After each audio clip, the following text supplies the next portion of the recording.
6 जुलाई 1969। सच्ची जेवर बनने के लिए अपनी सब खामियों को निकाल स्वच्छ बनो। टीचर्स के प्रति अव्यक्त बाप दादा के महावाक्य।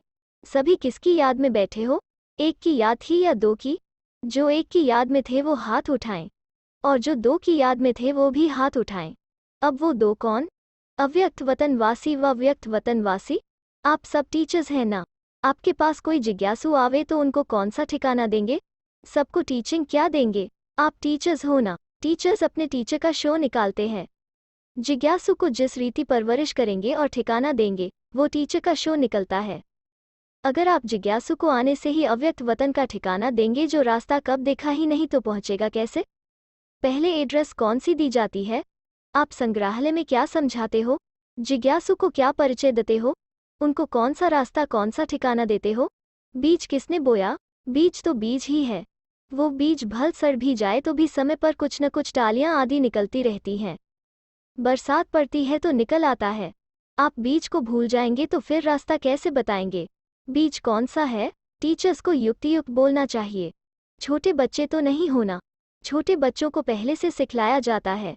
आप तो सीखकर इतनी परवरिश लेकर यही इम्तिहान देने आए हो। पढ़ेंगे भी साथ में, इम्तिहान भी देंगे। दोनों कार्य इकट्ठे चलेंगे। बाप अव्यक्त वतनवासी बना तो आप सबा को भी अव्यक्त वतनवासी बनना है। वो किस सृष्टि पर खड़े होकर अव्यक्त बने? आपको कहाँ बनना है? साकार सृष्टि में तो सृष्टि है। सृष्टि तो ऑलराउंड गोल है। सृष्टि में सारा झाड़ समाया हुआ है परंतु सृष्टि का ठिकाना संगम है। संगम की बलिहारी है जिसने आप सबको यहाँ पहुँचाया। आप अपने ठिकाने को भूल जाएंगे तो फिर क्या होगा? ठिकाना देने वाला ही भूल जाएगा। ठिकाना पक्का याद करो और बाप दादा की जो पढ़ाई मिली है उनको धारण करो। धारण से धैर्यवत अंतर्मुख होंगे। धैर्यता होगी तो इस कलयुगी रावण राज्य को खत्म कर देंगे। तो अब पढ़ाई का समय और साथ साथ इम्तिहान देने का भी समय है। यह हुई एक बात। दूसरी बात जरा ध्यान में रखो, इतना समय जो बाप दादा की गोद में पले और उसमें जो भी कुछ कर्तव्य किया, ऐसे भी है कोई ने लज्जा के मारे बाप दादा से छिपाया है। ऐसे नहीं बाप को पहचान कर सब बाप के आगे रखा है। नहीं, जो समझते हैं ऐसी भी भूल हुई है। जैसे कोई अपनी दिल से भूल नहीं करते हैं परंतु अलबेलाई से हो जाती है, तो वो सबको लिखना है। बाप दादा से जिन्होंने बात की है उन्हों को भी लिखना है। सारी जन्म पत्री। ये अंत का समय है ना, 84 जन्मों का हिसाब किताब यहाँ ही चूकतू होता है। सच्चाई और सफाई अक्षर तो कहते हैं परंतु सच्चाई और सफाई में भी अंतर क्या है उस अर्थ को नहीं समझा है। अब उसकी गहराई में जाकर सारा लिखना है। अव्यक्त वतन से बाप दादा बच्चों की सर्विस करने और साफ बनाने लिए आए हैं।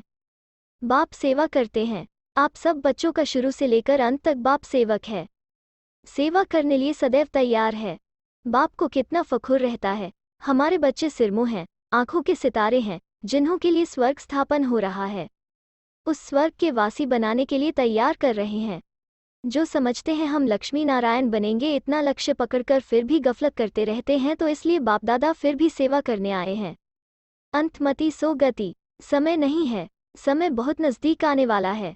आप शेरनी शक्तियों को भुजाएं तैयार करनी है तब तो दुश्मन से लड़ सकेंगे। अगर अपने में फेथ नहीं, बाप दादा का पूरा परिचय नहीं तो न शक्ति सेना बन सकेंगे न वो शक्तिपने के अलंकार आएंगे। अगर शक्ति अपने में धारण की तो फिर आने वालों को भी पूरा ठिकाना मिलेगा और वो सब शक्ति सेना में दाखिल हो जाएंगे। तो अपने को सच्चा जेवर बनाने के लिए सब खामियां निकाल स्वच्छ बनना है। सोना कितने किस्म का होता है? कोई 9 कैरेट, कोई 12। प्योर तो प्योर ही है। कैरेट अक्षर निकल जाना चाहिए। अपने को करेक्ट करना है। अब करेक्शन करने का समय मिला है। यह बात अच्छी रीति ध्यान पर रखना। धर्त पर ये धर्म न छोड़िए। कौन सा धर्म, कौन सा धर्त? मालूम है, एक बार वायदा कर लिया, बाप दादा को हाथ दे दिया, फिर धर्म को नहीं छोड़ना है। पतिव्रता नारी जो होती है वो अपने धर्म में बहुत पक्की रहती है। आप सच्ची सच्ची सीता, सच्ची लक्ष्मी हो जो महालक्ष्मी बनने वाली हो।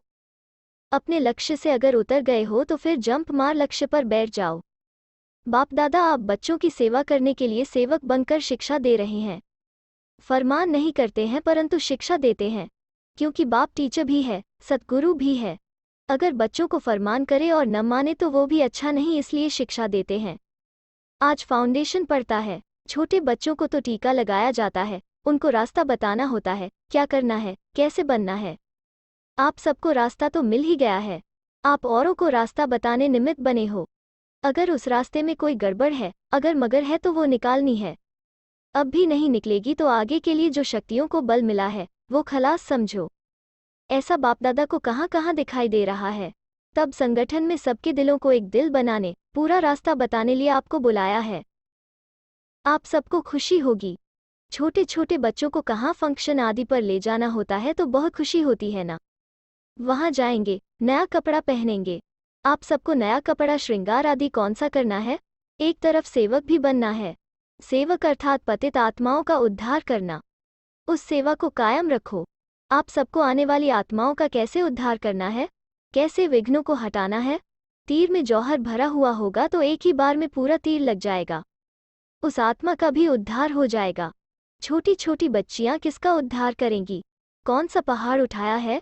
पहाड़ उठाने कौन निमित्त है। गोपिकाएं। गोपिका भी तब हो सकती जब पूरा कर्तव्य करे। पहाड़ भी तब उठा सकते जब इतना बल हो। तो इन सब बातों की रोशनी देने लिए बाप को आना पड़ा है। बाकी टीका तो एक ही बार बाप दादा ने लगा दिया है।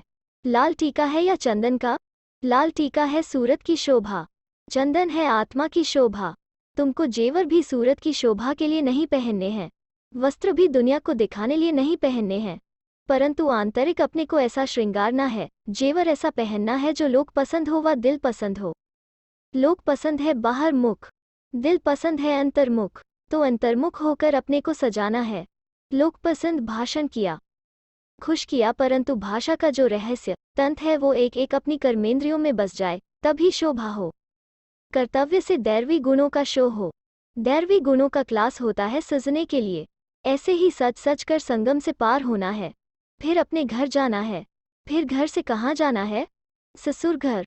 कन्या ससुर घर जाती है, अगर पढ़ी लिखी अक्लमंद नहीं होती तो सासू ससुर कहते हैं इनमें चलने उठने बैठने का अक्ल नहीं है। अब तुमको ससुर घर चलना है तो बाप कदम कदम को नहीं देखते, परंतु एक एक कर्मेंद्रियों को देखेंगे। कदम अक्षर मोटा है, कदम से पदम मिलता है, वो अपने कल्याण के लिए है, परंतु कर्मेंद्रियों को सजाना है, गहना पहनकर चलना है। अब सजने के लिए किसके पास आए हो। बाप दादा के घर, सो अपने घर आए। सजाने वाले कौन हैं। जब सगाई होती है तो गहना बनाने वाला एक होता है, पहनाने वाला दूसरा होता है। तो अब सजकर चलना है। समझा। समझू। सयानी टीचर तो हो ही। 15 दिन की रिजल्ट मानो अंत की रिजल्ट है। इतना पुरुषार्थ कर प्रवीण टीचर सबको बनना है। फिर जब अपना सेंटर जाकर संभालेंगे तो आने वाले को दृष्टि से सतयुगी सृष्टि दिखा सकेंगे। वो तब होगा जब गहने अच्छी रीति पहनेंगे। अगर लापरवाही से कोई गहना गिर गया तो नुकसान भी होगा और सजावट की शोभा भी चली जाएगी। इसलिए न शोभा को हटाना है, न गहनों को उतारना है।